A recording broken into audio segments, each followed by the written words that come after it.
Salut à tous, c'est Baptiste de Ligne Jaune. Aujourd'hui, on se retrouve au Soli Festival. Je suis avec Culture Dub All Star. Vous allez bien? Salut Baptiste, salut la Ligne Jaune, super, ouais, génial. En tout cas, on est bien accueillis. Écoute, il fait beau, c'est un superbe lieu, donc on est bien. Est-ce que vous pouvez vous présenter, du coup, pour les personnes qui ne vous connaissent pas? Ouais, bien sûr, on commence par moi. Donc moi, je suis Bethsabé, Sista Bethsabé. Je suis chanteuse, donc Culture Dub All Stars. Moi, c'est Al Fatah, je chante Culture Dub All Stars. Moi, c'est Alex Dub de Culture Dub au DJ7, au mix. Et Guru Pop au saxophone. Ça fait combien de temps que vous faites chacun de la musique? Oh voilà, alors t'as vu, on n'est pas jeunes, hein. Là, c'est une grande question. À nous quatre, on a 200 ans. Ouais, c'est vrai. Non, ça fait longtemps maintenant. Il y a eu des projets communs, il y a eu des projets solos. Chacun a eu une carrière avec plein d'autres artistes. Et justement, si ça s'appelle aussi Culture Dub All Stars, je vais peut-être rebondir comme ça, c'est de réunir tout ce qu'on est là, tous les quatre, qui avons partagé des scènes ensemble, mais séparément, et se retrouver autour d'un nouveau projet qu'on avait envie de défendre ensemble. Donc Hello, c'est vrai, Sista Bethsabé, ça fait longtemps que tu... Oh ouais, pas loin de 20 ans, ouais, je pense. El Fatah, pareil, donc El Fatah, toi t'es londonien, enfin en anglais, et ça fait pareil longtemps que t'es sur la scène Sound System, même depuis l'Afrique, même ça fait... Près de 30 ans que je chante maintenant. Voilà. Et le plus jeune, c'est le saxophoniste. Ouais, moi ça fait 10 ans. Et puis moi, Culture Dub, écoute, c'est simple, Culture Dub cette année a 26 ans. Donc, 26 ans de passion, c'est pas que faire de la musique, c'est aussi produire, organiser, animer, tu vois, enfin c'est voilà, proposer des projets. Donc c'est vrai qu'on a tous une certaine expérience et c'était se réunir avec toutes nos expériences, nos richesses pour proposer ce nouveau projet Culture Dub All Stars, d'où le nom All Stars si tu veux. Et le projet qui vient de se lancer. C'est notre deuxième date ce soir. On a fait la première date en mars dernier. Voilà, Donc c'est tout nouveau. Qu'est-ce qui vous a donné envie de faire de la musique? Moi, ma grand-mère était chanteuse déjà, d'opéra. Donc j'avais déjà dans ma famille un peu cette vibe-là. Et puis, écoute, moi j'ai commencé par faire du jazz quand j'étais adolescente. Et puis en fait, on m'a encouragée, moi, à faire de la musique. Donc c'était pas forcément au début ce que je voulais faire. Et puis on m'a encouragée, et puis je me suis retrouvée à me dire que finalement, ouais, c'était quelque chose qui me plaisait. Puis j'ai quitté cet univers-là pour aller plutôt dans l'univers du dub, que j'ai rencontré un petit peu plus tard, vers 19 ans. Voilà. Donc ça fait une vingtaine d'années que je suis plutôt dans les musiques électroniques. Pour moi, c'est juste un truc naturel. Et puis, j'ai commencé la musique quand j'étais à l'école en 1995, je crois, c'était. Et puis, après l'école, j'ai continué à faire des enregistrements avec plusieurs artistes au Nigeria. Et puis après, j'étais en Côte d'Ivoire, où j'ai appris à parler un peu le français. Et puis, j'ai fait sortir un album aussi en Côte d'Ivoire. Et puis, de la Côte d'Ivoire, je suis venu en Angleterre. Et puis, depuis là, j'ai continué à travailler avec plusieurs sound systems et fait des enregistrements avec plusieurs producteurs partout dans le monde. Alors moi, pourquoi j'ai commencé le saxophone? À la base, je voulais faire de la batterie. Et mes parents m'ont dit, tu vas faire du saxophone puisque ton grand frère en ferait. Et pourquoi j'ai commencé à faire du saxophone dans le dub? C'est parce que je me suis rendu compte que ça pourrait être un moyen pratique de rentrer gratos aux soirées et d'avoir des bières gratos. Et 10 ans plus tard, on est là. Et alors moi, j'ai pas du tout choisi la musique, c'était plus un engagement politique. Je suis plus engagé dans le punk au tout début. Okay. Et puis quand le punk s'est un peu atténué, j'ai découvert aussi l'Angleterre par Brixton. Et j'ai découvert qu'à la suite du punk, il y avait ce dub de sound system de nuit qui était revendicatif. Et en fait, la musique, c'est juste un outil si tu veux. C'est pas vraiment faire de la musique pour faire de la musique, c'est plus partager un message, défendre quelque chose, défendre des idées et les partager à d'autres. Et j'ai trouvé la musique comme d'abord, en fait, même pas forcément la musique, d'abord un fanzine. Et puis après la radio, et puis après de jouer, tu vois, donc de jouer en sound system, et puis aujourd'hui de jouer sur scène. Mais c'est plus un outil que vouloir faire de la musique pour de la musique finalement, tu vois. Voilà comment aujourd'hui on fait de la musique, on arrive à partager cette ambiance musicale ensemble, quoi. Qui vous a inspiré au début dans la musique? Moi c'est simple, j'allais, alors je peux le dire maintenant parce que je suis grand, mais quand j'étais petit, il y avait ce qu'on appelle les hommes debout, c'était chez nos parents, il y avait des meubles rien que pour écouter de la musique. Et en bas il y avait des vinyles. Et quand ils n'étaient pas là, que je restais, j'ai trouvé la clé pour sortir des vinyles. Et j'ai passé des vinyles de Bob Marley, j'ai passé des vinyles des Doors, j'ai passé des vinyles de Brigitte Fontaine, de Jacques Higelin. Et dès que je sentais une émotion, c'est ce qui m'a touché. Et en fait je me suis rendu compte que ce qui m'a touché, c'est des chanteurs où j'avais l'impression, soit qu'ils pleuraient, soit qu'ils me parlaient, soit qui dégageaient quelque chose, et c'est ce qui me donnait des frissons. Et donc tous ces artistes qui m'ont donné des frissons, ça peut être Ali Farka Touré, ça peut être, je peux sortir plein de noms comme ça, mais des chanteurs qui m'ont donné des frissons, où j'avais l'impression qu'ils me partageaient un moment de leur vie plus que de la simple musique. Et c'est vraiment ça qui m'a donné envie ensuite, qui m'a inspiré pour essayer de faire des choses. Eh ben écoute, moi c'est très différent d'Alex, comme quoi c'est bien, c'est pour ça qu'on se retrouve pas mal d'années plus tard avec des différentes influences. Moi bizarrement en fait, enfant, j'ai gagné une cassette, parce que c'est l'époque des cassettes, voilà, dans un magasin, et sur cette cassette il y avait beaucoup de musique anglaise des années 90, notamment tout ce qui était l'ère du sample. beaucoup de house, de choses comme ça. Et pourtant, j'avais une dizaine d'années et c'est quelque chose qui m'a beaucoup marqué avec des voix comme ça samplées. Ça m'a beaucoup marqué. Je me suis dit, j'aimerais bien aller vers ça. C'est pour ça que j'ai une touche électronique en moi toujours qui m'intéresse. Et puis après, au niveau des voix, j'ai vraiment commencé à apprécier la musique et vouloir chanter comme ça quand j'ai découvert les chanteuses de jazz. Moi, ma chanteuse préférée, c'est Sarah Vaughan. C'est une chanteuse de jazz. Et voilà, donc j'ai un espèce de panel comme ça entre l'électro et le jazz classique vocal. Ça m'intéresse beaucoup. Puis après, je me suis baladée dans différents styles aussi. Pour moi, l'inspiration venait de plusieurs artistes jamaïcains comme Kokoti, Gregory Isaac, Dennis Brown. Puis quand j'étais à l'école, je faisais des petits sound system style à l'école. Et puis depuis là, après j'ai continué dans ce sens-là et puis développé ça. Et puis après j'ai fait des lives avec des musiciens. Et puis on a créé un groupe au Nigeria que j'ai joué. Et puis quand je suis arrivé en Côte d'Ivoire aussi, je faisais la même chose. J'ai créé un groupe live The Living Spirit. On a fait plusieurs festivals et puis après l'inspiration continue à partir de là. Et toi, mon gros, tes inspirations? Alors moi, mes inspirations, moi je viens plutôt des musiques extrêmes, du punk hardcore, metal et tout ça. Et j'écoutais beaucoup de post-rock avant de découvrir le dub. Et c'était l'époque où les représentants du dub français fricotaient pas mal avec le rock alternatif. Je suis tombé sur un concert d'Iton en pensant voir un groupe de post-rock. Et la première fois que je les ai vus, j'ai rien compris. C'était comme du post-rock mais qui explosait jamais. C'était un peu chiant. Et je me rappelle très bien, je me suis réveillé. Vous aurez retenu, hein, les gars d'Ayton. Les copains, vous aurez retenu. C'est groupe. Ouais, j'ai pas fini. Je me suis réveillé à la fin du concert, allongé, endormi un peu plus loin. Je savais même pas comment j'étais arrivé là. Et c'était la première expérience avec le dub. Et un peu plus tard, j'ai revu Ayton. Et là, j'ai commencé à comprendre. Et en fait, je suis complètement rentré dedans. Et je suis devenu complètement fada d'Ayton et ensuite de Brain Damage. Avec qui vous rêveriez de faire une collab? Alors, moi, je peux dire à qui je rêverais pas. Non, mais je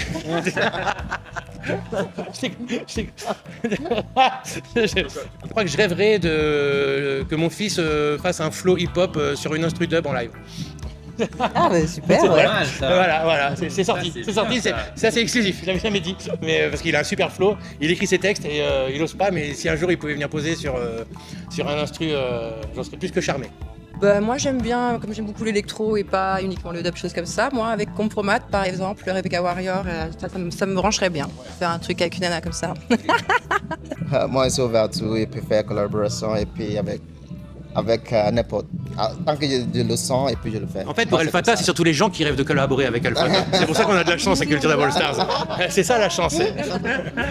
Moi, si on parle dub un peu barré, j'aimerais beaucoup collaborer avec The Bug un jour. Ah ouais, oh là là, ouais, moi aussi. On ira tous les deux. On t'appelle. Est-ce que vous vous souvenez de votre toute première scène? Alors moi, je me rappelle très bien la première fois que j'ai joué. C'est pas moi qui ai inventé le nom Alex Dub.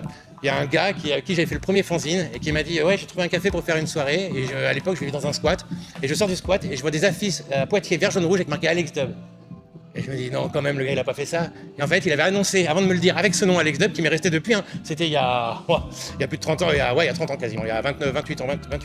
Et en fait, voilà, c'était ma première fois que j'allais jouer devant un public sous le nom d'Alex Dub. Et donc là, t'as 2 platines CD, t'as acheté quelques CD parce que c'est les débuts, mais comme c'était original le dub Stepper à l'époque en France, et il avait organisé ça. Et donc ouais, je me rappelle parce que tu vois ton nom que t'as pas inventé, tu vois la soirée, tu te dis il y a une affiche, ça te met un peu la pression, et pression qui ne m'a jamais quitté jusqu'à même aujourd'hui.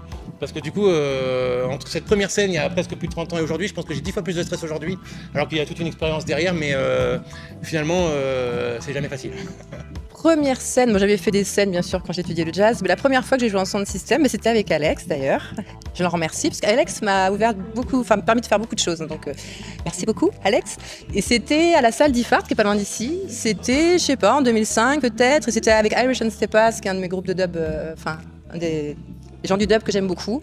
Et on a, voilà, je me rappelle, j'étais venue la toute première fois, je chantais en sound system comme ça devant du monde et c'est un très beau souvenir pour moi. Ouais, pour moi, la première fois, c'était toujours vers le dernier moment de mon école, en 1990, quand on faisait une soirée. Et puis c'était la première fois que je me suis fait une prestation vraiment avec beaucoup de monde. Donc c'était bien, c'était bien, oui.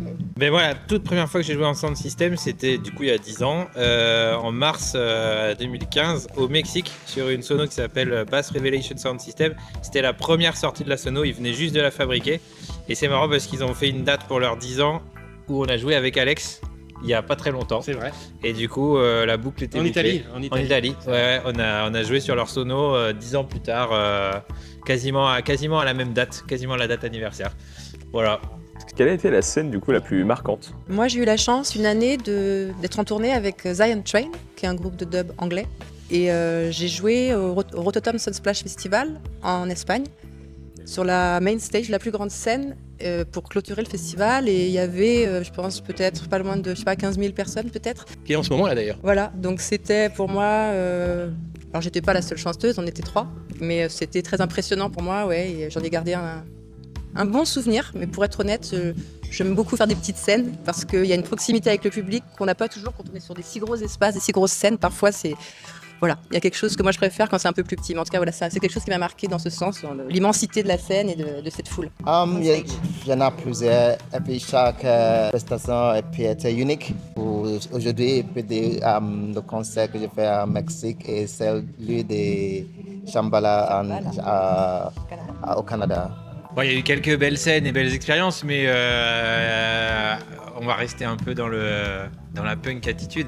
Moi, j'ai beaucoup aimé l'inauguration du Culture Dub Sound System au plan B, où il y avait à Poitiers, il y avait 400 personnes dans un bar qui a légalement le droit d'en accueillir 200. 125. Il y avait de la transpiration qui coulait du plafond.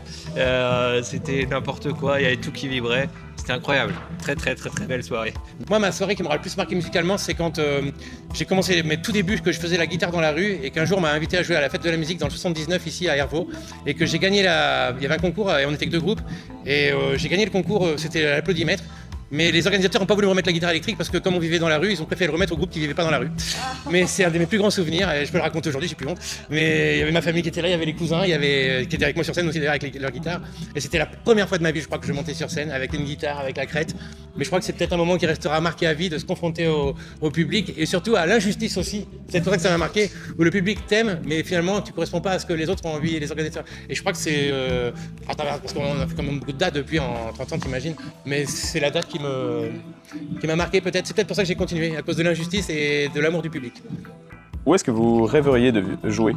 Moi, le lieu, c'est pas forcément ce qui va définir mon plaisir. C'est l'ambiance. C'est l'ambiance, c'est le public, c'est l'échange. c'est Donc, ça. ça peut être un endroit dans un petit village où ça va être merveilleux, comme ça peut être une grande scène, comme je parlais tout à l'heure, et qui n'est pas resté pour moi un très grand souvenir. Donc, je peux pas te dire de lieu précis. C'est ça. Ouais, Pareil. la même, ouais. Alex, Mourou. Moi, il y a des lieux où j'aimerais bien. C'est parce que j'ai un très grand rapport avec l'Afrique depuis que je suis tout jeune. Et je trouve que le sound system, il cartonne en France, il cartonne en Angleterre. Et c'est un son qui vient quand même de l'Afrique au départ, de la Jamaïque, mais de l'Afrique si on remonte l'histoire. Et j'aimerais bien qu'il y ait beaucoup plus de sound system qui se passe en Afrique. Et j'aimerais bien, tu vois, pouvoir aller diffuser parfois avec la mentalité, la philosophie qu'on a, ce qu'on défend, parce que j'ai un très grand rapport avec l'Afrique aussi, de par ma vie, de par plein de choses personnelles. Et aller plus souvent jouer là-bas pour vraiment retrouver, parce que j'y ai vécu longtemps, et retrouver cet esprit de la rue, de tous ensemble, pas dans un lieu fermé, et transmettre, pouvoir ressentir la générosité des gens, tu vois, voilà, de là où vient quand même les premiers tambours-bourous, d'où vient l'origine du reggae aussi, tu vois. Donc voilà, c'est un lieu où j'aimerais bien partager. Mais après, il y a plein d'endroits où on aimerait jouer, c'est plus ou moins grand d'ailleurs. Ce qui est super, on a la chance, c'est qu'on le fait souvent au feeling, on ne force pas et comme on aime la proximité, on va souvent jouer dans des endroits où on est bien accueilli justement et avec des gens avec qui c'est simple, quoi. Et c'est surtout ça qui est important, c'est que ça reste humain et que ce soit simple. Pas grand chose à ajouter, j'espère qu'on fera des belles scènes. Est-ce que vous avez un rituel avant de monter sur scène? Alors, on a une petite machine maintenant avec Culture Star, un petit instrument qui vient d'Inde. Et alors, c'était pas du tout prévu, j'ai jamais trouvé de rituel avant quand même. Mais depuis qu'on l'a mis la première fois, on a répété les balances avec, je l'ai sur scène là. Et en fait, je la joue pas en live. J'avais hésité à en jouer en live, mais du coup on la met et on passe la main dessus et ça nous rassure. Donc c'était pas prévu, elle est sur scène, là, c'est un petit instrument qui vient d'Inde traditionnel.